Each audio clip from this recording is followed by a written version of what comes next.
Freyren's feet were killing her. Her back hurt, her muscles hurt, hell, even her ears hurt at this point. Her planetary military command had assured her that human basic training would be a cakewalk, and all she had to do was bring back their training secrets to strengthen their own military. At this point, she was sure she had been set up. Freyren sighed out painfully as she came down onto the ground, not even bothering to swish her tail out of the way as she sat. Beside her, Zetarin and Himmel were also crashing to the ground, though Himmel came face down into the grass, his human rucksack wobbling on his soaking wet back and rifle clattering on the ground. Freyren was one of the Yorpal, a semi-bestial race of aliens that hailed from the Dagmar Prime. Her people were one of snout and paws, and the humans kept calling her a furry, no matter how much she tried to get them not to. While her fur was a dull yellow, it was not uncommon on her planet, and she didn't understand why the humans kept snickering.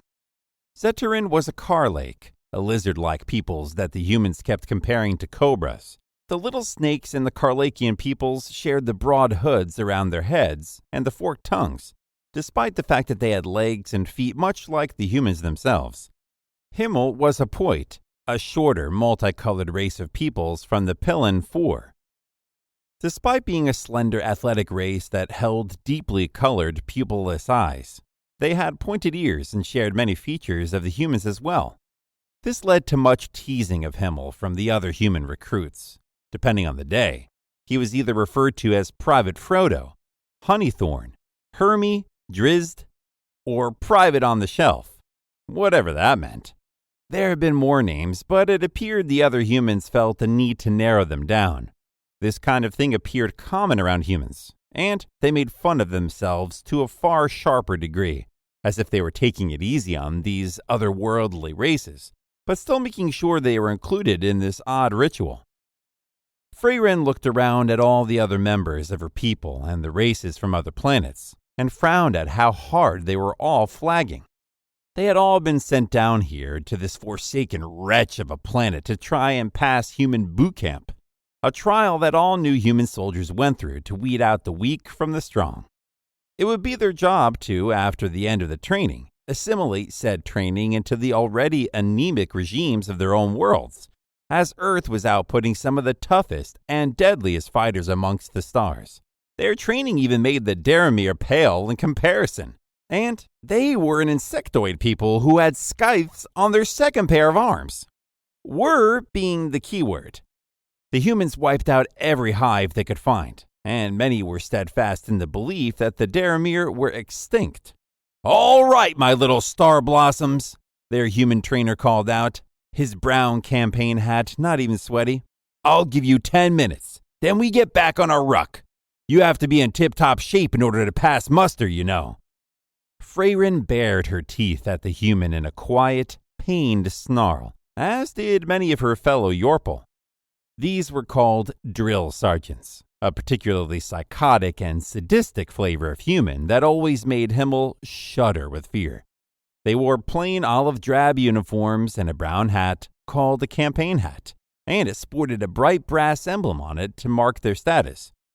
They seemed to never break, never tire, and were some of the meanest bastards she had ever met in her life.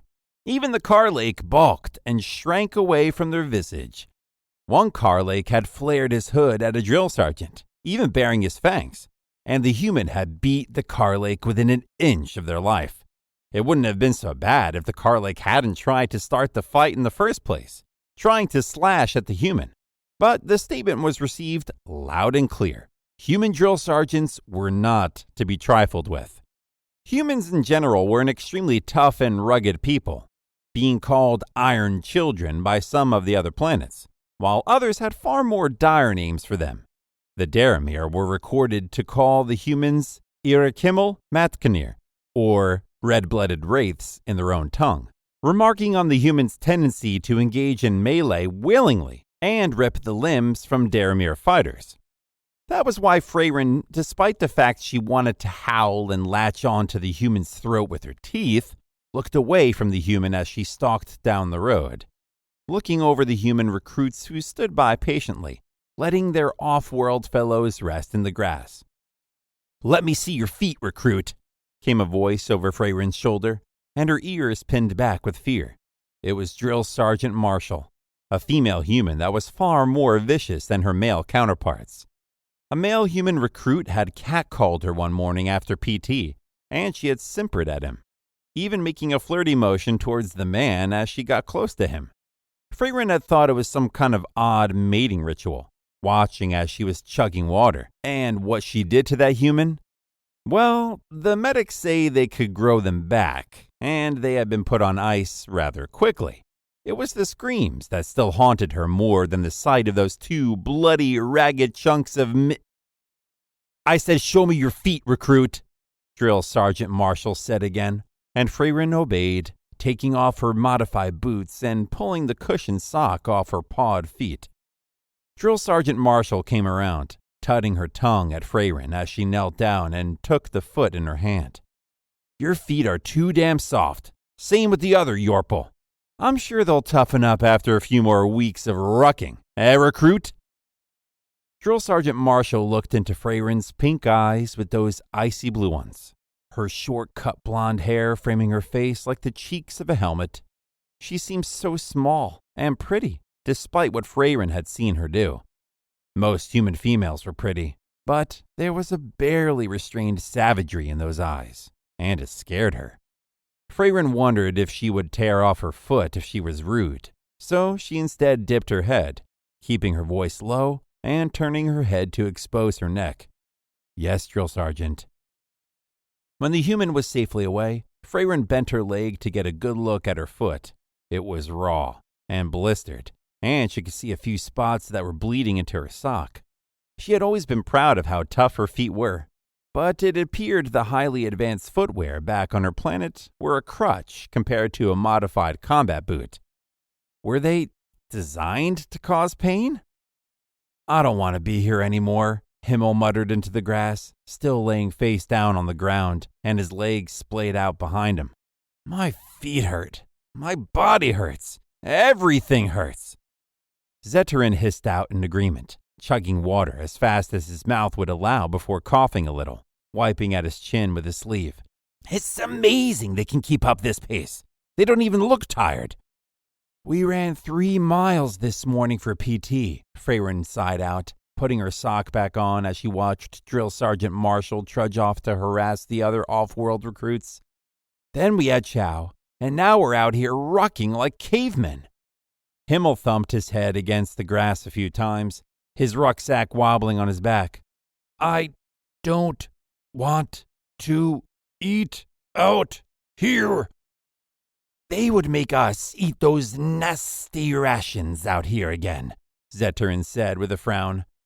He enjoyed the chow hall and the food the humans made, but their combat rations left a lot to be desired. Freyren hung her head backwards, her long furry ears splaying out along her rucksack. "Oh, mother, the combat rations. Did you know the one I had yesterday was made in 2071? 2071! That's nearly a relic at this point. It belongs in a museum." Freyren, Zeterin, and Himmel continued to bemoan their situation until they were all called back up onto their feet. "Only 6 more miles to go, my little alien minions. Come on, now up and at 'em. My humans are getting cold," Drill Sergeant Killjoy called out, spitting out a stream of chew juice into the grass. Freyren groaned as she stood, as did Zeterin, and they both hauled Himmel back onto his feet, the 5'3" poet looking like he could die standing. As they continued to trudge down the gravel road, Freyren looked over towards the humans. They were walking along easily, even after all the miles they had already marched, and she noticed their rucksacks were larger than her own. She grimaced, bearing one of her long canines, then looked back towards the long string of struggling off-worlders ahead of them. If the other humans had been veterans, or well within season, she would have been less frustrated with the experience. However, the humans next to her were pure civilian, fresh recruits that had simply been following the mandated workout regimes of the human governments. She breathed in deep, smelling them all.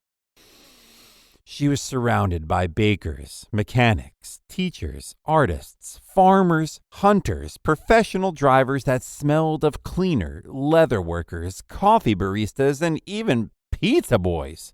She could still smell the cheese and tomato sauce on them, even this far into training, and it made her stomach growl. There had been more off-worlders than what currently remained. Hell, the group still left behind was only 200 strong. A fair jump from the 2,000 that had started this training cycle. They were supposed to only fall out in onesies and twosies. Instead, her fellow citizens of the stars had fallen out in groups of hundreds, some not even lasting the first few weeks of mostly hazing and getting yelled at. Freyrin was shaken out of her memories by the humans starting to sing, and she rolled her eyes, her ears going back in annoyance. The humans always liked to sing when things were miserable.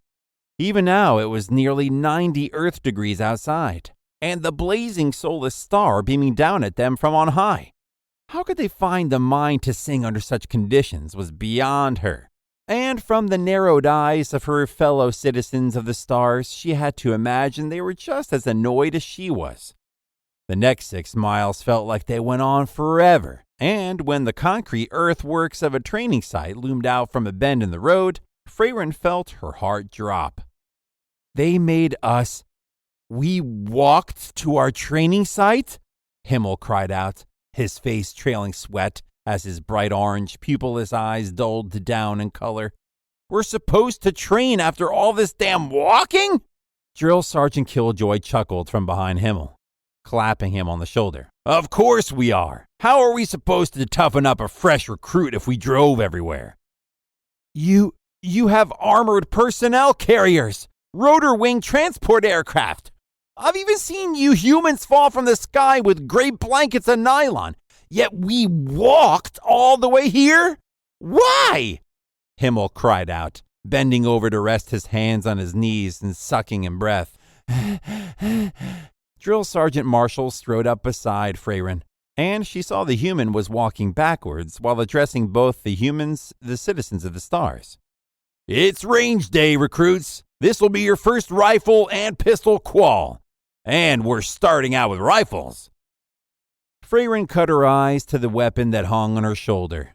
It was an odd little mishmash of plastic, metal, carbon fiber, and electronics. On her own world, they used pulse rifles that fired hot shots of plasma powered by a microreactor, though the range was limited. The point propelled darts of metal via mag rail, again powered by their own flavor of microreactor, but they were slow to fire, having to reload, charge, and fire from a canted magazine. The Carlake didn't even bother with guns, instead focusing on their armor and shield projectors that kept them safe from flying metal darts, balls of plasma, and anything else anyone could throw at them. This allowed them to get in close, using their radiating plasma blades and jag axes to cut their enemy apart. Despite that, we failed under the assault of the Daramir, all but the humans. Humans who still use a propellant and cone of metal to destroy their enemies.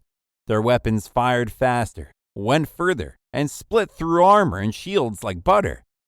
Even as Freyrin looked at the rifle, an XC-1 Lancer, she couldn't help but frown at it. Integrally suppressed, semi-caseless ammunition, digital ranging computer, single burst, and automatic firing selector, and a 30-round magazine. It was practically Neolithic. They still had a lug for a bayonet on it, and they expected their troops to fix the long blades onto the end and then use the rifle like a spear. How in the stars did humans kill off the Daramir? Freyrin muttered to herself, but limped forward with the line of recruits towards the gun range. With rucksacks doffed and hab units set up, they were all brought around to the range itself. It was as low-tech as low-tech could be.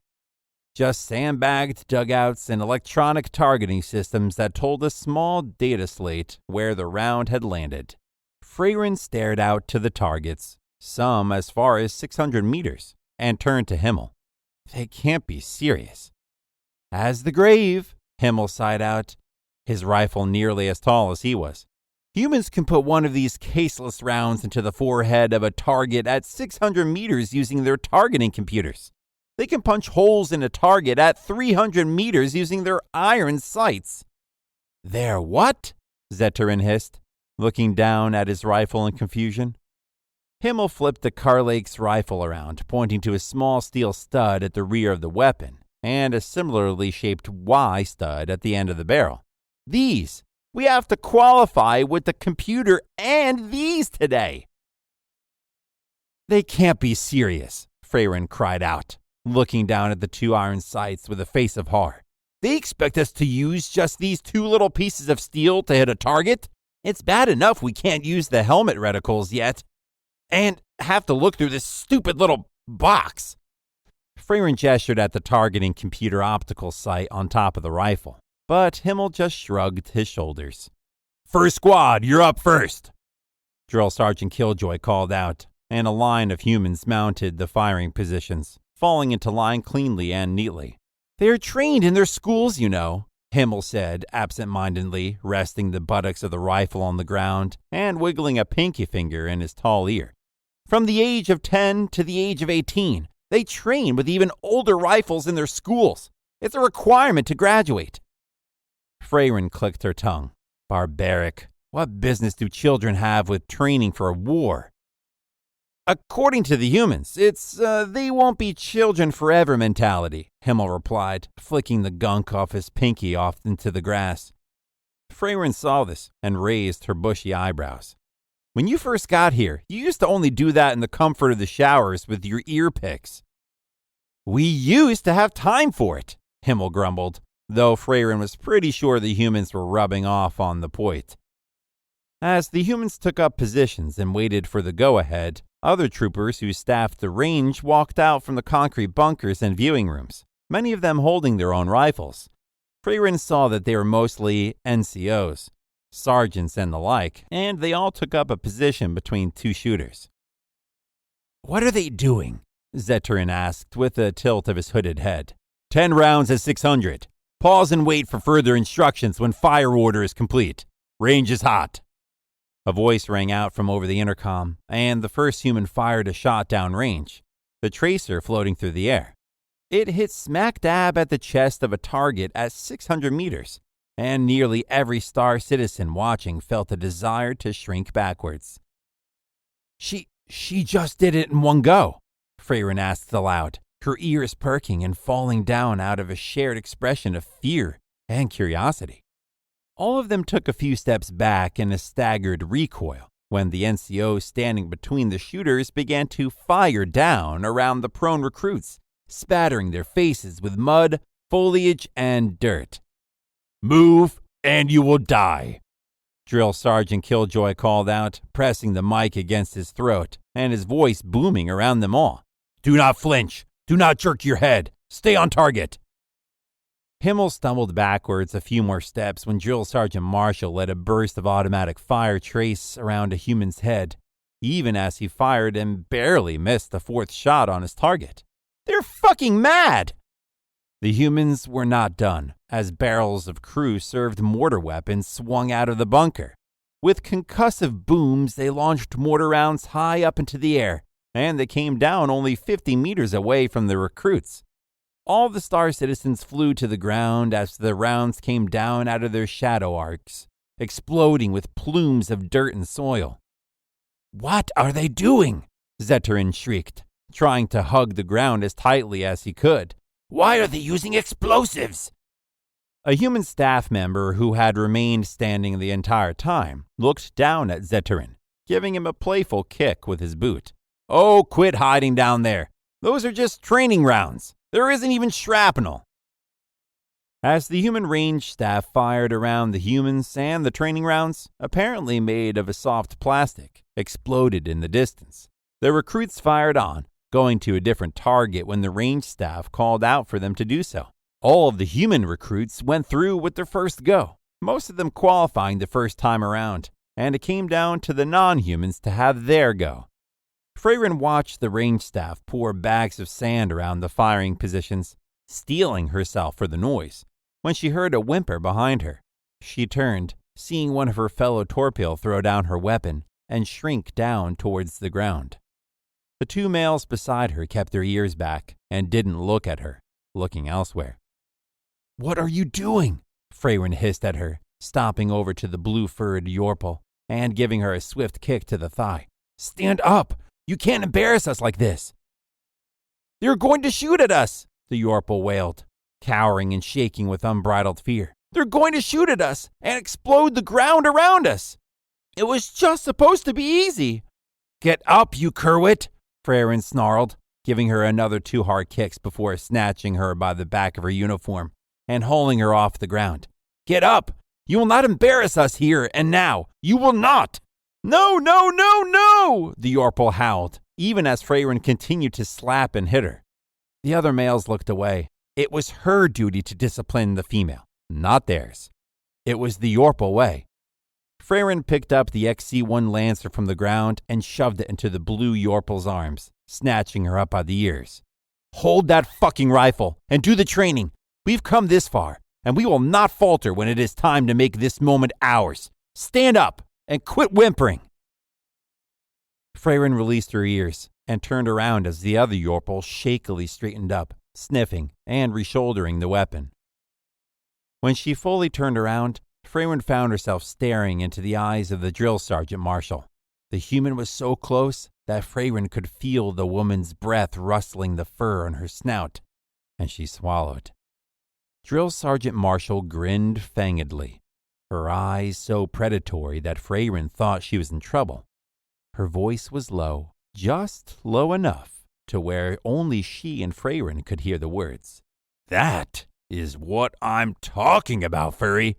Keep your people in line and show no fear. There is leader material in you, and by God, I will rip it out of you and make you wear it." Freyrin swallowed, suddenly quite hot under that uniform, but nodded. "Yes, Drill Sergeant." Freyrin's iron resolve had steeled the rest of the Yorpal, causing both the Karlik and the Poit to steel themselves as well, even though nearly 40 of them were about to quit right then and there. Freyrin was shoved forward by Drill Sergeant Marshall. "You first, furry. You and you. You too. Don't stand behind that damn Karlik. I can see your ears." The human began shoving off-worlders forward towards the range until the bays were full, and again the staff took their positions, standing above the Yorpal, Karlik, and the Poit shooters with magazines fully loaded. "Those are just blanks, right?" Freyrin heard Himmel ask from a few spots down. The human range NCO took out his magazine and showed the Poit what was inside, and Freyrin heard Himmel's sharp intake of breath.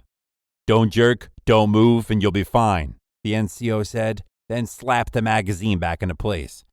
10 rounds at 200. Pause and wait for further instructions when fire order is complete. Range is hot. Don't take too long out there, aliens," the voice called out, and Freyrin narrowed her eyes at that one word. She didn't like being called an alien. Always sounded super rude and generalizing. She barked out in surprise when the NCO next to her fired a round right in front of her hands, spattering her fur and eyes with sand. Freyrin sputtered, blinking the sand from her eyes. There was a terse word above her, and the NCO moved away, replaced by the boots she knew to be Drill Sergeant Marshall's. "Fire your weapon, Yorpal!" the human woman roared, firing a burst of rifle rounds into the sand just near Freyrin's head. "Fire your weapon! The enemy is coming to fuck your corpse! Shoot! Shoot and kill!" Freyrin shook her head, ears perked and trying to keep down tears of panic as she looked through the optic on the rifle. The computer was triangulating her shot when a boot crashed against her rifle. Drill Sergeant Marshall kicking the optic right off the top rail. Freyrin watched the little tan box cartwheel off down the range, and she whipped her head around to stare up at the human in shock. "Fragmentation has destroyed your targeting optic. Use your iron sights and destroy the enemy," Drill Sergeant Marshall screamed, her broad smile threatening as she fired 2 more shots into the ground near Freyrin. "Shoot! Shoot, goddammit!" Freyrin got back down behind the rifle in a panic, her eyes and fur covered in sand from the human shooting close to her, and tried to align the iron sights. Her own people's weapons fired themselves, locking onto a target via the AI within the rifle itself, knowing friend from foe, and telling the shooter when it was safe to pull the trigger. Here it was just her own finger, Her eyes, a rear circle sight, and a post she had to somehow align. Freyrin squinted her eye with the other one closed, then squeezed the trigger. The rifle punched her in the shoulder like a hammer, and she winced, the rifle ejecting the half casing into the air with a ring of steel as it cycled and placed another into the breech. Drill Sergeant Marshall, holding her rifle in one arm and looking at her data slate in the other, fired 2 rounds into the ground near Freyrin without looking, scaring the Yorpal half to death when she saw the human not even paying attention. "Dead center of target!" Drill Sergeant Marshall called out, kicking Freyrin in the shoulder. Again, Private Freyrin!" Freyrin shook her head, clearing some of the sand from her face, and got back down behind the iron sights, the sights wavering due to her shaking hands as she fired again. She then fired 2 more times, hoping to get past this step. The ground shook as the mortars came down, filling the target field with smoke and plumes of dirt. "1 on target, 2 off. Poor showing, Private Freyrin!" Drill Sergeant Marshall called out with a laugh, and she turned, firing 2 shots into the ground near the point beside her before turning back. "Keep shooting!" By the time Freyrin had completed all the fire commands shouted from the speakers and was rotated off the range, she was covered in sand, dirt, and shaking from head to tail tip. She felt exhausted, even though it only lasted a few minutes, and found Zeterin and Himmel in the same state, the 3 of them standing near each other and breathing heavily. "That was intense," Zeterin hissed out shakily, cradling his rifle to his chest. "But I did get all hits." Himmel wiped at his forehead with his palm, his hand coming away slick with sweat. "I was doing well until the sadistic sergeant started kicking my legs. He kept saying I had it too easy and was too accurate. How did you fare, Freyrin?" "She kicked my optic off," Freyrin said listlessly, brushing at her fur with halting movements as she stared wide-eyed towards the ground. "And I had to use the irons." Freyrin turned her head and saw the female Yorpal from before was vomiting into the grass, her face covered in just as much sand and dirt, and her pants were wet in a place that Freyrin really wished they wouldn't have been. At this point, however, she could not blame the other Yorpal. If anyone twitched their head at the wrong time, they would have been dead. "All right, my little stargazers," Drill Sergeant Killjoy called out, scrolling down the data slate as he pulled off his uniform belt. "Looks like most of you passed this phase, but don't worry. There are more to come for you to prove yourselves." "More?" the other Yorpal cried out, giving a soft burp as she tried to wipe bile away from her chin. "Overhead fire range conditions are in effect. All range staff avoid standing on the range, and keep all crew-served weapons barrels facing at the 12 o'clock, the booming voice said over the speakers, and the barrels of the large crew-served machine guns prodded themselves out of the concrete bunker, their barrels pointing skyward. While the human recruits fished their hearing protection out of their rucksacks, the citizens of the stars all looked on in horror. We have to do it again?" Freyrin asked quietly, watching the most forward human recruits start walking as they were routed onto the range. "Again?" Drill Sergeant Killjoy said with a chuff of a laugh. "Private, we have 7 passes on this range under different conditions. Why else do you think we store ammunition out here? Don't worry, though. We have chow trucks coming out to make sure you guys get some nice hot food." Zeterin brightened up at this news. "Chow trucks? What kind of chow are we getting?" "Chili," Drill Sergeant Killjoy said absent-mindedly, but looked up with a grin as the blue-furred Yorpal gave an audible gurgle. Another splash of vomit hit the grass, and Freyrin closed her eyes, a single angry tear flowing down her furred cheek. Humans were definitely made from tougher stuff than the rest of them, and this was going to be a very long night.